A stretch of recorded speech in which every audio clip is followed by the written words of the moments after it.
Crapmore gang, it's been a little while since the tragic mass shooting in Stockton, California that unfortunately took the lives of 3 children, 1 grown adult, and left over a dozen people wounded. But in this video, I'm going to take a look back at just the fact that 3 children had to lose their lives and other adults that weren't the intended shooters just shows that these shooters that are going to do this have no idea of what they're doing. Why aren't you targeting specifically the people you're going for? Why are other people around the scene getting shot for no reason? If you're going after someone, make sure you get your intended target or don't do it at all. some of the police operations that at least made an effort over the last couple of years to try and actually infiltrate and shut down some of these gangs that are at war, that with this gang war essentially being responsible for the escalation of incidents that led to that mass shooting. Now, you might have seen in some previous videos of mine talking about this situation, I ended up covering this little police operation known as Operation Boogeyman. Now, in this operation, this basically saw the arrest of over 70 suspects connected to the warring gangs in Stockton, California. Let's have a quick recap of that, and then I'm going to give you a little bit more backstory on this crazy operation and how basically, if you're a gang member in Stockton right now, not going to lie, you're about to go extinct because the feds are going to be cracking down like never before. The chief also declining to detail the timeline. When the operation began, he did say that $65,000, narcotics, 36 handguns, 14 rifles, and 1 shotgun were seized, and then officers made 74 arrests, but would not elaborate on the specific charges they face.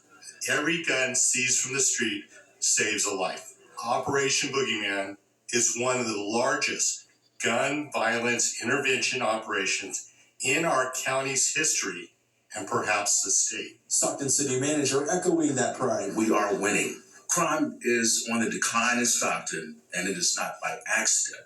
Overall crime down by 12% in the first 9 months of 2024, according to city numbers. And for those who don't feel that decline in violence, Chief McFadden making a promise. Our work will never be done until the victimization stops. In Stockton. So, at the time, they thought, yeah, we're getting a handle of this gang violence. Now, this was just over a year ago, okay? People saying the real boogeyman, the feds are trolling. Damn, they basically saying they're the real boogeyman. Now, this is a reference, obviously, to Bkandz song, which can't play you the song, okay? But I'm not sure I'm buying this disclaimer. All weapons used in this video are props designed by prop specialists for cinematic entertainment. Check this out.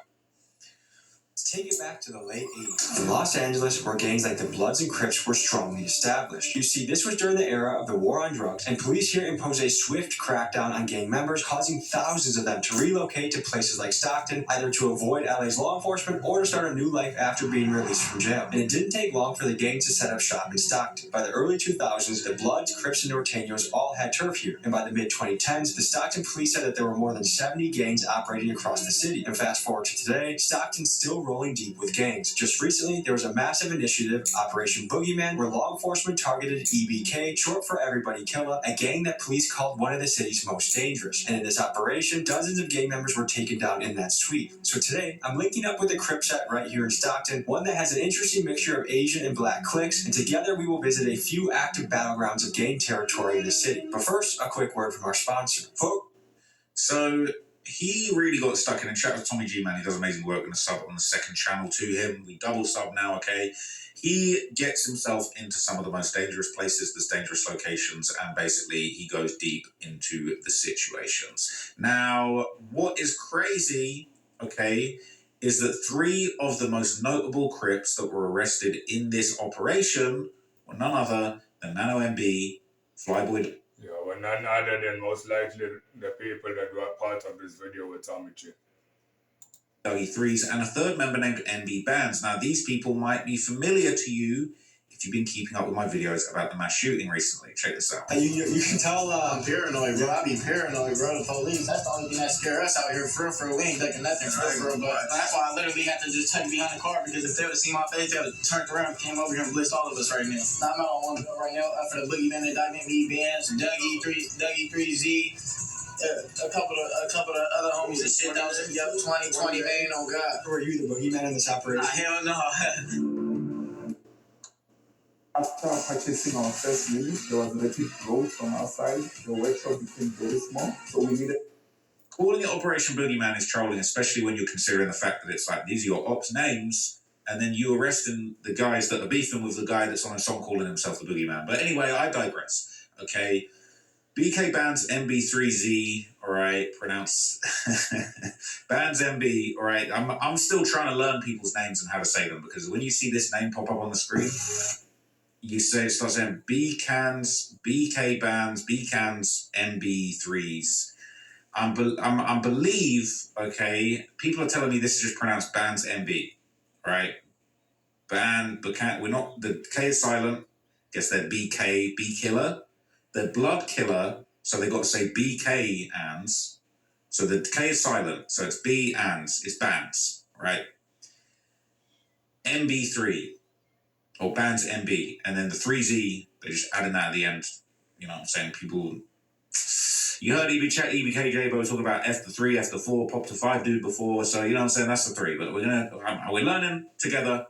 All right, it's Bandz MB. He had only started rapping in May 2024, but his music would quickly rack up millions of views. This is his track, The Flyest Crip, 2.9 million views, and this just came out in May of 2024. He has serious motion, okay? He's got a whole lot of songs that are going absolutely crazy in these Stocktons streets. Yeah, as you can see, the number of his subscribers is 37,200 subscribers, but his views is 2.9 million. So, as Trap Law said, he's got a lot of motion. Streets. This is another one, okay? It's got all footage of his arrest and their head tap music. That, you know what I'm saying? That's he's out here head tapping people. That's what he's saying, all right? You're going to call me the feds. This has 2.2 million views. Head tap music. He's talking about head tapping people, okay? Bandz MB, he's out here wilding. He's got song after song. He's getting a whole bunch of views, all right? The next Bandz MB song, this one is called Mr. Tiptoe, all right? And it's another one, it's got 1.8 million views. Okay. 1.8 million views in comparison to the 37,000 subscribers he has. So again, he's got a lot of motion. And it's just over a year old. He has some serious motion. Now, during the No Jumper interview, he would basically break down his name and indicated how it was all about his alliance to both the Crips as well as the MB or the Mud Brothers alliance. Check this out. Down the name. Before he starts breaking down his name, let's just hope that it doesn't attach any negative connotation while he's breaking down the name. A lot of people, they have no f***ing clue what to call you when they see your name on the YouTube video. And then you break it down, it's just Bandz. But there's a K after the B. Yeah. I'm a keyword. Right. For sure. And then there's a Z, so Band with a Z. And then MB3Z. So the MB is Mud Brothers. And the 3Z is what? Threes. The threes. Oh, okay. Threes. BMS, Money Click, Flag Boys. Because you guys throw up threes in the photos and shit. What does that mean exactly, though? It means BMS, Money Click, Flag Boys. Okay. Threes. Threes. I like it, honestly. It looks... Oh, shit, there we go. 20, 22... 23, 98, man. That way. Mm-hmm. What's that beat exactly? The blocks. I'm from the 8. That's all the block. So, it's A Street. It's a long ass street. And these, man, we done lost niggas from every one of these blocks. And You've lost people from every one of these blocks, most likely your friends or fellow gang members. Why the fuck are you still involved in the activity that you're involved in? Anything street related? You should be moving away. Can't you see that it's just a matter of time until you lose another member or your own life gets taken? We done gained niggas from every one of these blocks, but these my niggas, man. This is what we got going on. And so you skip 21. Super. Definitely. But the other streets surrounding it are streets that you're from? But let's break it down. That's our hood, too. Hold on, wait. So your hood is all of those streets besides that one? That's ours. So... They don't. I just wanted to say before Trap Law speaks, even from his whole demeanor and his behavior, besides the alcohol consumption, you can tell that he's on some other type of narcotic or drugs, most likely prescription pills, pharmaceuticals. like 21, all right? And the reason 2100 was left out was because that is basically EBK J-Bo's block, all right? And Bkandz basically says the split between EBK all started with the younger generation. There was a time when some of these groups might have been cool with each other, or maybe at least not in a deadly war, but that would eventually just all fall apart at some point. Can we break down the name? That's the wrong link. My bad, gang. But basically, he'll break it all down in the rest of this No Jumper interview, and I'm going to show you it. So, I'm not gonna say me personally, but it was the youngsters. The young niggas younger than me. Cause I'm a young nigga still, so it's niggas younger than me. Younger than that. It was some young shit. 16, 15, 16. Somewhere shit happened. And now it's, oh, we this, we that, we this, we that. So y'all from Jordan Court? Where does Jordan Court at? Oh. So when the did y'all start claiming this court? Because we've been, no, I'm saying. No, that ain't exactly. You get a little too deep for me. I don't know. But, I don't know. So he's basically saying, look, it's the younger generation that started this beef. People started claiming different groups. When did you start claiming this? This wasn't happening back in my day, even though he is a young man. But he basically is saying, look, this ain't making sense, but it is what it is, and the younger generation are basically wilding out at this point. Now, what's interesting is that elsewhere in this interview, he would also say that his side actually had major issues. Yeah, generally speaking, the younger generation are the ones that crash out more than the older generation. They're more willing to do things, most likely because they want or they think they're proving themselves by doing anything negative. With the Lewis Park Bloods, all right, from 2900. And obviously this is a group that is, very relevant. Again, is kind of like that area has become kind of a little bit embroiled in all of this nonsense that's going on with his mass shooting. And 2900 Lewis Park Bloods are from West Stockton. And people are saying that basically in this interview, all right, he's basically copping to 3 bodies, 3 hats in his collection. Narrative that I believe a lot of the fans are invested in, which is that you basically entered the scene and started rapping to do battle with EBK. Definitely not. Y'all see what I got on my face? Trophy. Oh, on the other side, yeah. What did I say? 2900K. What is it? What is the top? Above that, it's got a W. With what in it? It's like a W with bullet holes. How many? 3. Okay. God, yeah. They talking. So that's basically him saying, I got 3. Why would you put 3 bullets on your head?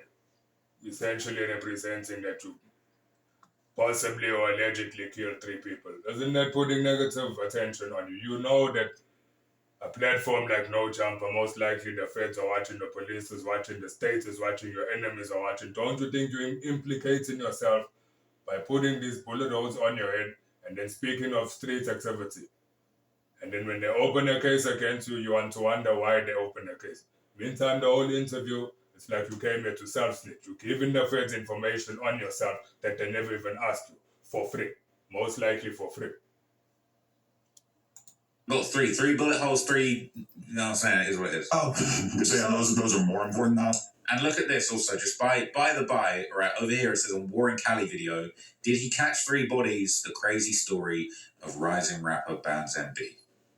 Them niggas I beat up. Oh. Bam, caught him in the county, beat his ass. When you hear him talking about shooting the bitch, so they Like, beating his ass. so. That's another example he just did now of self-snitching, saying that he was in the county and he assaulted someone. Now the feds got that additional information. They can open another case of common assault and a case or investigation on the 3 bullet holes if he indeed did kill the 3 people. So this self-snitching thing, please just stop that stupid fucking behavior. Be honest with you. So imagine being able to build an app with your name on it just by thinking about it. Meet Base 44.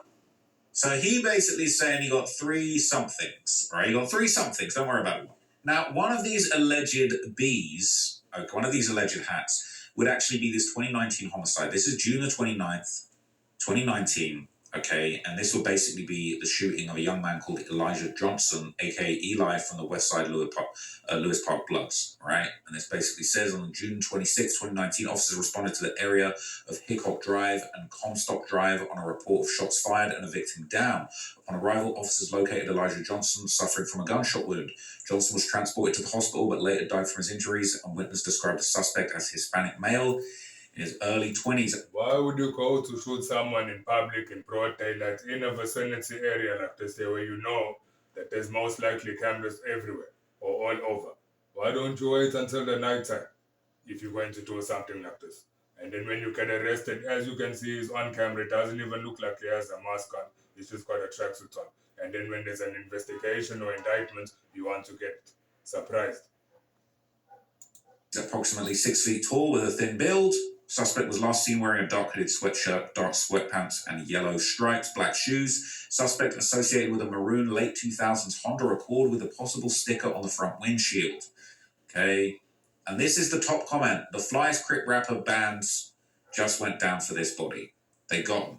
They're saying they got him. Right? Somebody knows those pants, unfortunately.